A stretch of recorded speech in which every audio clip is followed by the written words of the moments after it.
We have held that Article 370 is a temporary provision on a reading of the historical context in which it was included. Article 370 was introduced to serve two purposes. First, the transitional purpose to provide for an interim arrangement until the Constituent Assembly of the state was formed and could take a decision on the legislative competence of the Union on matters other than the ones stipulated in the instrument of accession and ratify the Constitution. And second, a temporary purpose, an interim arrangement in view of the special circumstances because of the war conditions in the state.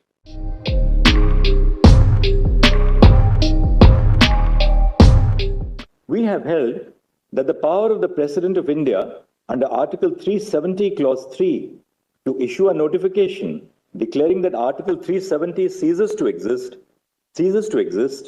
subsists even after the dissolution of the Constituent Assembly of Jammu and Kashmir for the following reasons.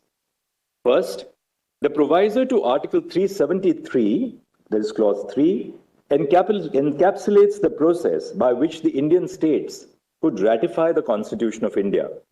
The ruler of each Indian state had to issue a proclamation ratifying the Constitution on the recommendation of the Constituent Assembly, where such body existed. In states where the Constituent Assembly was not convened by then, the ruler of the state had to issue a proclamation accepting the Constitution. When a Constituent Assembly was convened in those states, the Constituent Assembly could make a recommendation for the modification of the Constitution as it applied to the state, and such a recommendation would be earnestly considered, into inverted commas, earnestly considered by the Union.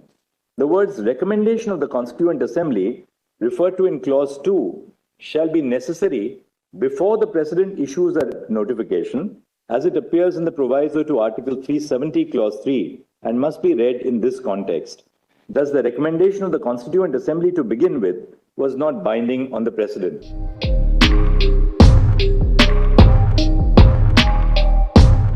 Whether Jammu and Kashmir retained an element of sovereignty or internal sovereignty when it joined the Union of India. We have held that the state of Jammu and Kashmir did not retain an element of sovereignty when it joined the Union of India.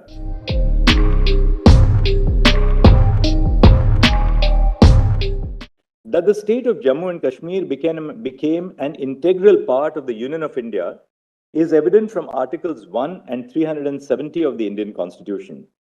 It is reiterated in Section 3 of the Constitution of Jammu and Kashmir, which is unamendable.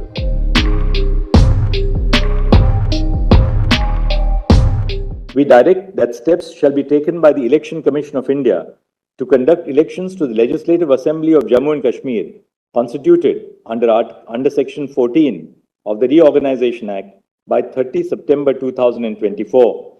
Restoration of statehood shall take place at the earliest and as soon as possible.